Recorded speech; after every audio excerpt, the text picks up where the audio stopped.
Salut l'équipe, bonjour à toutes et à tous. Ça y est, Honda s'est donc décidé de nous importer sa moto classique petite cylindrée. Je veux bien sûr parler, tu l'as compris, de la GB 350S. Alors que vaut cette charmante moto qui est compatible à deux au prix de 4599 €? Et bien c'est ce que l'on va voir dans cette vidéo. Alors installe-toi confortablement tonton, c'est parti.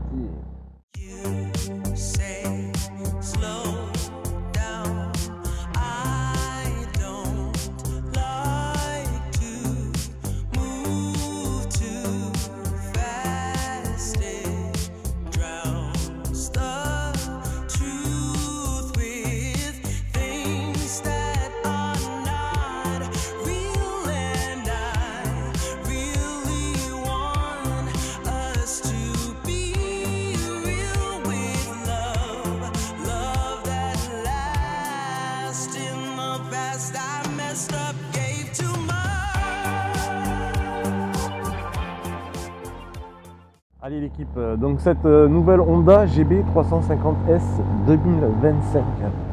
Donc déjà, j'ai envie de te dire, c'est pas vraiment une petite moto, hein.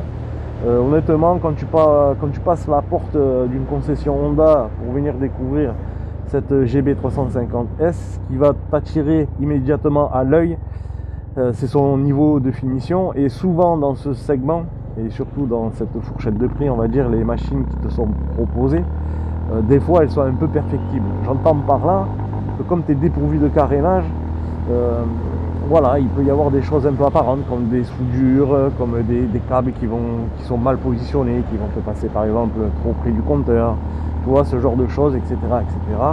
Et tu vois, sur cette GB 350S, tout est bien assemblé. On est vraiment sur une moto bien proportionnée. Il y a du détail avec des belles peintures. Je te les mets à l'écran. Là, tu as plusieurs coloris. Tu as du chrome de qualité. Les surpiques rouges sur la selle, c'est super joli. Et aussi, on a une impression de robustesse, hein, qui se dégage de l'ensemble. Franchement, voilà, pour une 350 cm3, c'est vraiment sympa. Côté équipement de la machine aussi, hein, tu as tout ce que tu attends d'une petite cylindrée, hein. Tu as l'ABS, bon, forcément qui est obligatoire. Tu as le contrôle de couple HSTC. Et tu vas aussi avoir des équipements, hein, comme les sacoches, les crash bars, les feux additionnels longue portée. Tu as une béquille centrale, ça c'est pratique pour par exemple graisser ta chaîne. Donc globalement, esthétiquement, au niveau général de la machine, c'est quand même très joli. Et voilà, tout n'est pas parfait pour moi, hein, dans cette moto. On va le voir, hein, au fur et à mesure de cette vidéo. Mais enfin, bon, tu vois, voilà, pour 4599 €,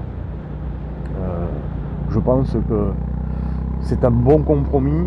Alors, pour ceux qui débutent en moto, hein, qui passent la passerelle A2 par exemple, voilà, pour commencer, c'est très bien.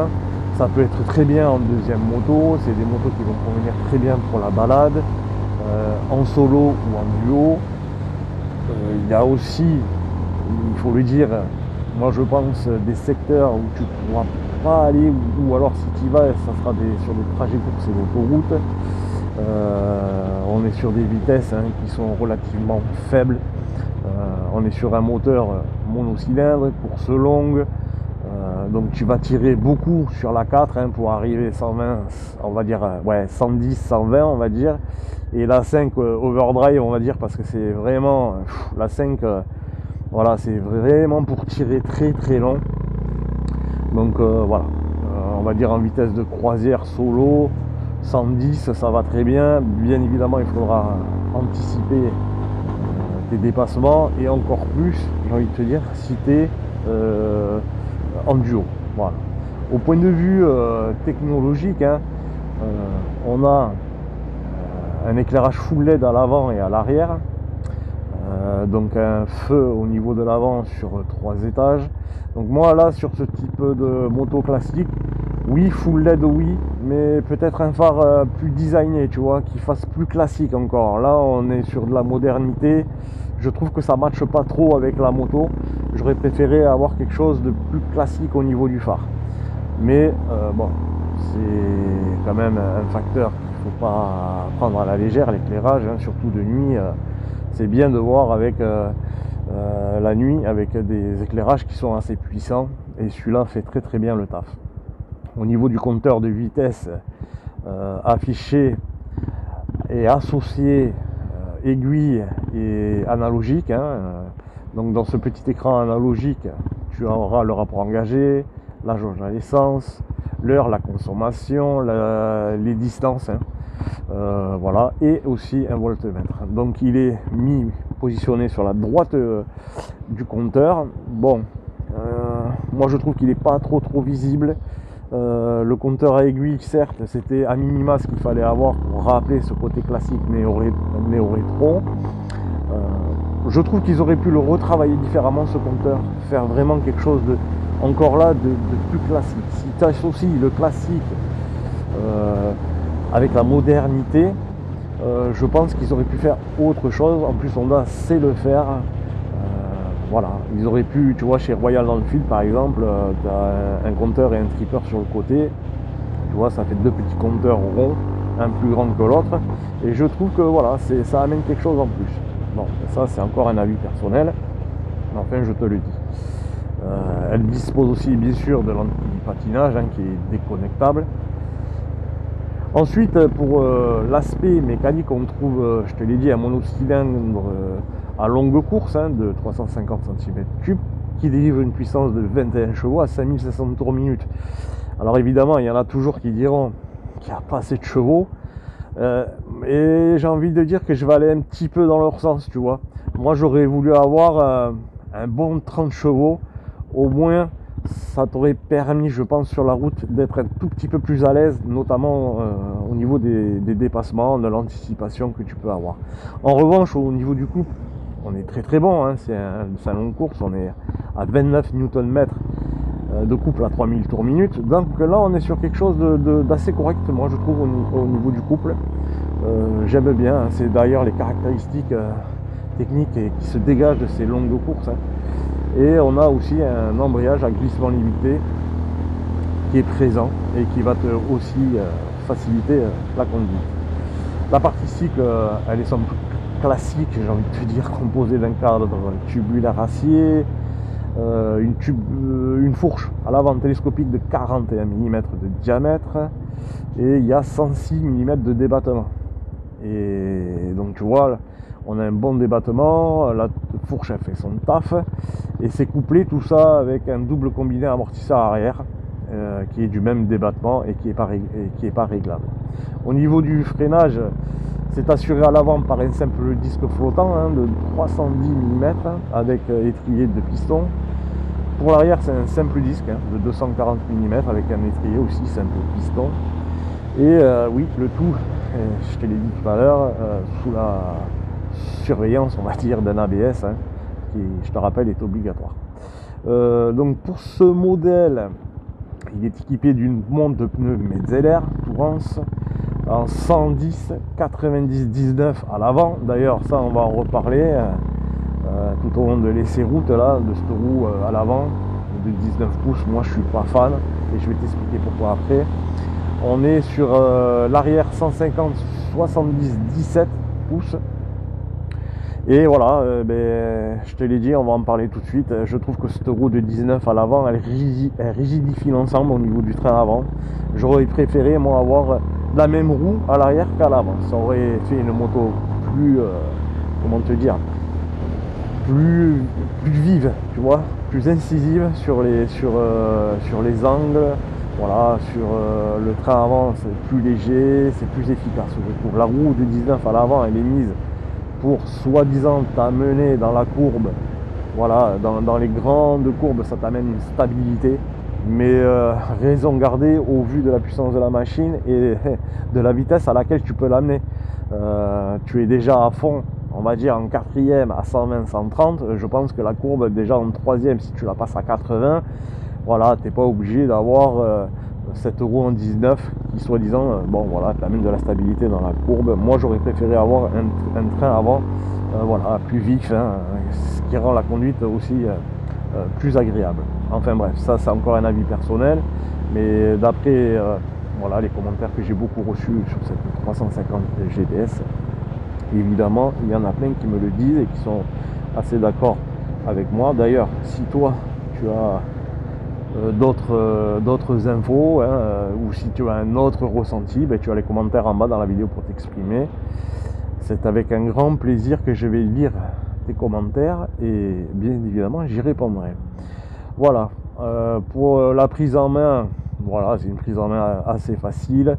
Le triangle, tu vois, repose-pied, selle guidon, hein, c'est-à-dire le positionnement sur la machine que tu as, t'es pas trop en avant, t'es pas trop en arrière, t'es vraiment t'es sur une position droite, hein, on va dire. Moi j'aime bien ce positionnement là. La selle est à 800 mm de hauteur, donc attention, petite taille, je le dis souvent, allez essayer les motos en concession, c'est pas pour rien. Au niveau du réservoir aussi, on va en parler, très joli, très bien implanté sur la machine. Donc on est sur des réservoirs allongés et assez plats, d'une contenance de 15 litres, hein, qui va te donner une bonne autonomie sur la machine. Au niveau conso, le constructeur nous annonce 2,4 litres et moi je pense qu'on va être plutôt sur du 2,8 litres. Voilà l'équipe, pour terminer hein, sur cette GB 350S, bah, c'est une moto qui est charmante, hein, qui est attachante, qui est pratique pour la vie de tous les jours, voilà, qui est accessible à beaucoup de personnes qui veulent ou commencer la moto, ou l'avoir en deuxième moto, voilà, ou qui veulent redescendre en cylindrée, bref. J'avais quelques a priori en montant sur cette machine, mais son petit monocylindre, et ben tu vois, il amène quelque chose, du caractère à cette moto. Comme je t'ai dit, elle est parfaite hein, pour un usage quotidien, des petites balades. Le prix assez raisonnable à 4 599 €.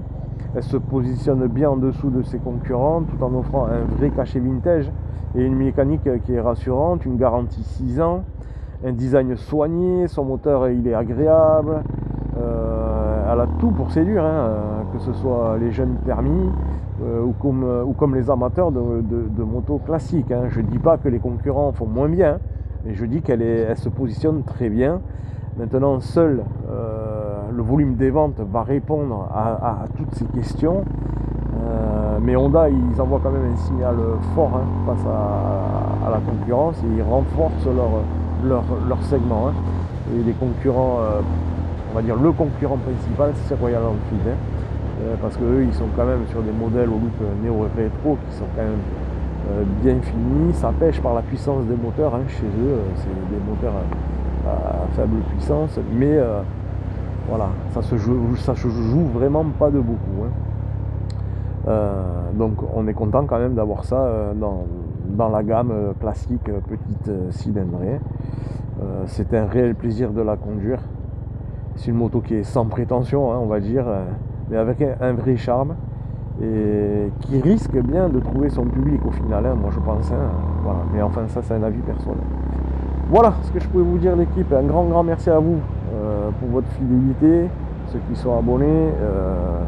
Pour les autres, eh ben, n'hésite pas hein, à t'abonner, à liker, voilà, comme d'habitude. Tu as vu que maintenant YouTube il s'appart en vrille. Il faudrait que je te dise like-toi, abonne-toi, commente et boost maintenant. Et oui l'équipe, il y a le boost. Dans la barre des commentaires, tu fais défiler vers la gauche et tu vas voir. Tu cliques, tu peux booster la vidéo. On se demande à quoi ça sert, hein, sérieux. Enfin bref, merci à toutes et à tous. À très vite pour des nouvelles vidéos. Salon de Milan, ça arrive très prochainement. On va voir toutes les nouveautés. Allez, bisous l'équipe.